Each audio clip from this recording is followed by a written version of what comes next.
मैं आशीष सर आप सबका स्वागत करता हूं। आज हम सब प्रॉफिट एंड लॉस का जो फोर्थ पार्ट है इससे पढ़ने वाले हैं। इससे पहले 3 पार्ट अपलोड हो चुके। आज फोर्थ पार्ट में बहुत इंपॉर्टेंट क्वेश्चन को हम लोग करने वाले हैं। बहुत ही जरूरी टाइप है। इस टाइप के सारे क्वेश्चन आपको अच्छे से करने हैं, सीखने हैं। तो चलिए चलते हैं पहले क्वेश्चन की ओर। क्वेश्चन है, किसी वस्तु को 20% लाभ पर बेचने से 20% हानि पर बेचने की तुलना में ₹60 अधिक प्राप्त होते हैं। मेज का क्रय मूल्य बताइए। ठीक है, अब आप सबसे पहले ये देखो कि भाई वो कह रहा है मेज का क्रय मूल्य बताइए, तो हम लोग अपने अकॉर्डिंग एक वैल्यू मान लो। हमने क्या मान लिया कि मेज का क्रय मूल्य कितना था, 100 था। मैंने मान लिया अपने अकॉर्डिंग एक वैल्यू। अब कह रहा है कि अगर 20% लाभ पर बेचता, तो 20% लाभ पर अगर बेचता तो 120 हो गया। और कह रहा 20% लाभ के बजाय वो कितने में बेचना चाहता है, वो 80 में बेचना चाह 20% हानि पर बेचना चाहता है, मतलब वो 80 में बेचना चाहता है। ठीक है, तो जरा देखो कह रहा है वो 60 रुपए अधिक प्राप्त करता है। 60 रुपए ये क्या है, अधिक हैं। और मैंने आपको बताया है कि जब कभी अधिक की वैल्यू हो तो अधिक बराबर अधिक का परसेंट लिख दो। यहाँ पर कितना परसेंट बढ़ा है, देखो 80 से 120 हो गया तो 40% बढ़ा है भाई। तो 40% किसके बराबर, 60 के बराबर ना। क्लियर चीज है। अब यहाँ से देखो बस सॉल्व करना है। अब देखो 0 से 0 कैंसिल, 4 से काट दीजिए, 15 बार जा रहा है। अब 15 का आप 10 में गुणा करेंगे तो 150 रुपए क्या निकल कर आया भाई, क्रय मूल्य। यही आपका आंसर है। चीजें समझ में आई। जो भी वो कहता है वो कहेगा अधिक, तो यहां से परसेंट अधिक देख लो कितना हुआ है। अगर वो कह रहा होगा कमी, तो फिर कमी का परसेंट सामने लिखो। भाई अगर परसेंट बढ़ा होगा तभी तो बढ़कर रुपए मिले होंगे, कमी हुई होगी परसेंट में तो घटकर पैसे मिले होंगे। तो ये चीजें आपको समझना है। जो वैल्यू दी जाएगी उसके बराबर हम अपना परसेंट लिख दें और क्वेश्चन सॉल्व। यहाँ पर जो वैल्यू निकल कर आती वो हमेशा क्या होती है, वो क्रय मूल्य ही निकल कर आती है। समझ में आया। हाँ, एक चीज और आपको यहाँ से समझना है। ये क्या था, विक्रय मूल्य, ये भी था विक्रय मूल्य। तो दोनों विक्रय होने चाहिए तभी तो आप कंपेयर करोगे। आप जब किसी चीज को 2 बार बेचोगे तभी तो आप कह सकते हो कि हाँ भाई मुझे इतना, इसमें एक बार मैंने ये बेचा है, एक बार मैंने ये बेचा है, तो इन दोनों में अगर हम तुलना करें तो हमें इतना फायदा हुआ है ना। तो यहाँ पर हमेशा विक्रय मूल्य होना चाहिए। समझ में आया। चले अगले क्वेश्चन की ओर। क्वेश्चन है, एक व्यक्ति एक मेज को 5% हानि पर बेचता है। कितने परसेंट हानि पर, 5% हानि पर बेचता है। यदि वह इससे 80 रुपए अधिक में बेचता तो उससे 5% लाभ होता। जरा ध्यान दीजिए, सेम क्वेश्चन है, अभी करा चुका हूं। आपने माना कि भाई कोई वस्तु 100 रुपए में खरीदी गई। अब कह रहा 5% हानि पर बेचता। अगर वो 5% हानि पर बेचता तो वो 95 की बेचता। समझ में आया। अब कह रहा है 5% उसे लाभ होता, तो 5% लाभ होता तो 105 की बेचता।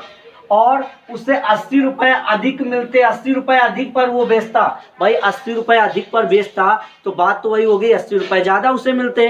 तो अगर यहाँ 80 रुपए अधिक मिले हैं तो इसके बराबर परसेंट कितना अधिक हुआ है, जरा देख लो। 95 से 105 हुआ तो 10% अधिक हुआ है, तो 10/100। 0 से 0 काटिए, क्रॉस मल्टीप्लाई हुआ तो 80 के साथ एक 0 गया तो 800 रुपए। यही आपका आंसर। चीजें एकदम परफेक्ट हो गई होंगी, एकदम दिमाग में बैठ गई होंगी, बिल्कुल प्रॉब्लम नहीं होगी किसी भी क्वेश्चन में। मैं कह रहा हूं ना कि आपको बेसिक पार्ट से स्टडी करते हुए जाना है। ठीक है, अगर क्लास अच्छी लग रही है तो लाइक और शेयर करते जाइए भाई। लाइक और शेयर बनता है, लाइक कीजिए, शेयर कीजिए। और अगर चैनल पर न्यू है तो चैनल को सब्सक्राइब कर लीजिए, बेल आइकन टच कर लीजिए, जिससे हर वीडियो का नोटिफिकेशन आप तक पहुंचे और आप देख पाए सारी क्लासेस को। ठीक है, तो चलते हैं नेक्स्ट क्वेश्चन पर। क्वेश्चन है, एक व्यक्ति ने कोई वस्तु खरीद कर इसे 10% हानि पर बेच दिया। यदि वह इसे 20%, देखिए 20% कम में खरीदता तथा ₹55 अधिक में बेचता तो उसे 40% लाभ होता। अब आप कहेंगे सर यहाँ पर तो 3 बार परसेंट है, अभी तक तो 2 बार परसेंट होता था। हम लोग लिखकर और देख लेते थे क्या परसेंट में कमी हो रही है या परसेंट वृद्धि हो रही है।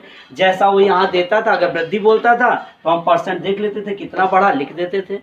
और अगर कमी होगी तो हम यहाँ पर परसेंट देखेंगे कितना घट कर आया है, लिख देंगे।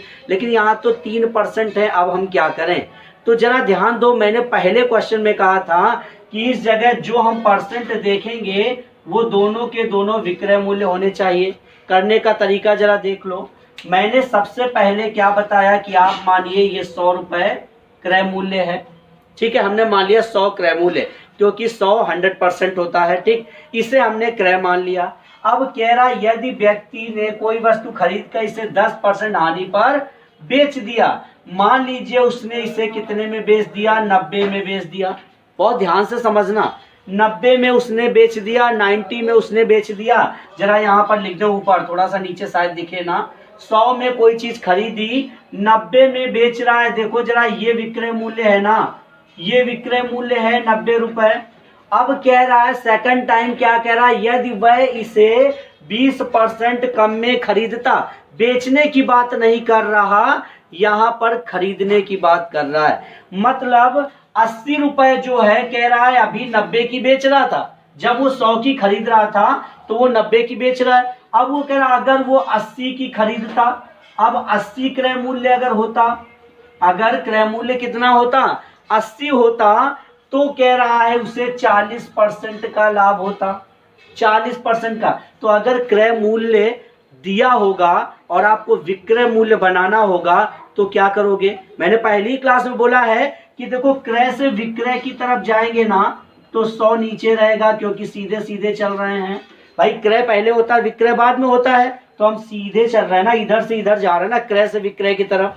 तो परसेंट का मतलब बटे 100 होता है, तो बटे में 100 लिख दिया।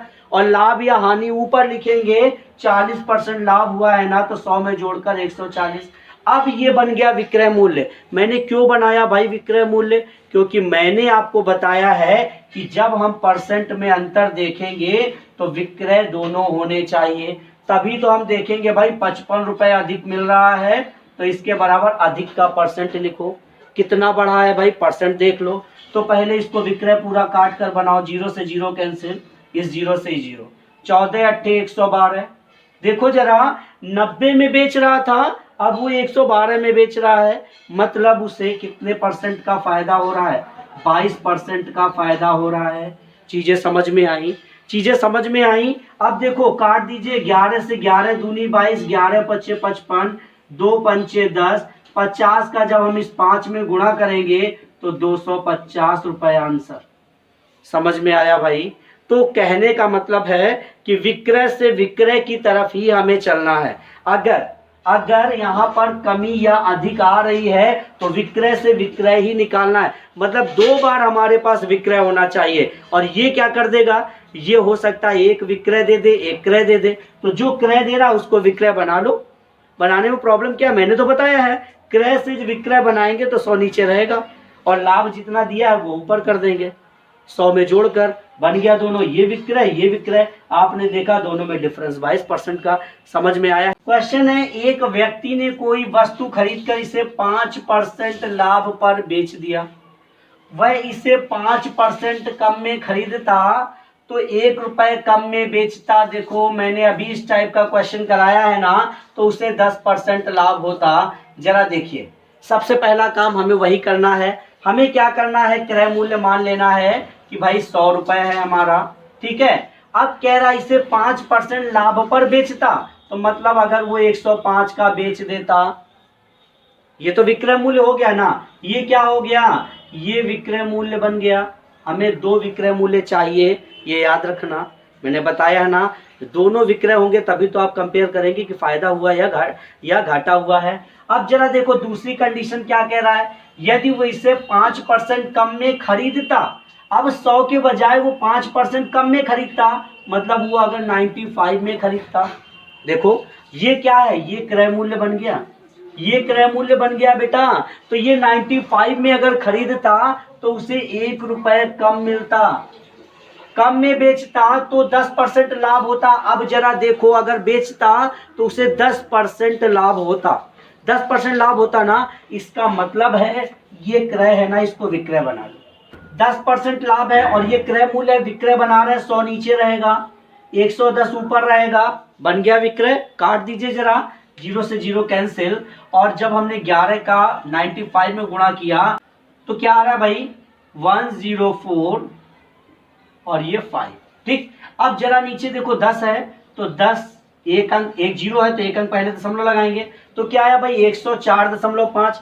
अब जरा देख लो, ये कह रहा है 1 रुपए कम, 1 रुपए कम मिल रहा है ना, तो देखो जरा परसेंट कितना कम हो रहा है, 105 ये है और 104.5 यहाँ है, तो पॉइंट कितना परसेंट कितना कम हो रहा है, 0.5 कम हो रहा है। देखो 105 ये 104.5 है, 0.5% कम हो रहा है, अपॉन 100 कर दो, बराबर हो गया, बराबर हो गया, दशमलव हटा दीजिए, जीरो बढ़ा दीजिए, 5 दूनी 10, क्या निकल कर आया भाई 200 निकल कर आया आंसर। तो उम्मीद है कि आप सबको ये तरीका अच्छा लगा होगा, ये जो भी कॉन्सेप्ट था, जो भी टाइप था, ये आपको अच्छे से समझ में आया होगा। तो अगर क्लास अच्छी लगी है, वीडियो अच्छी लगी है, तो इसे शेयर कर दीजिए, लाइक कर दीजिए, और अगर चैनल पर नए आए हैं तो चैनल को सब्सक्राइब करके बेल आइकन टच कर लीजिए, जिससे सारी आने वाली वीडियोस का नोटिफिकेशन आप तक पहुंचता रहे।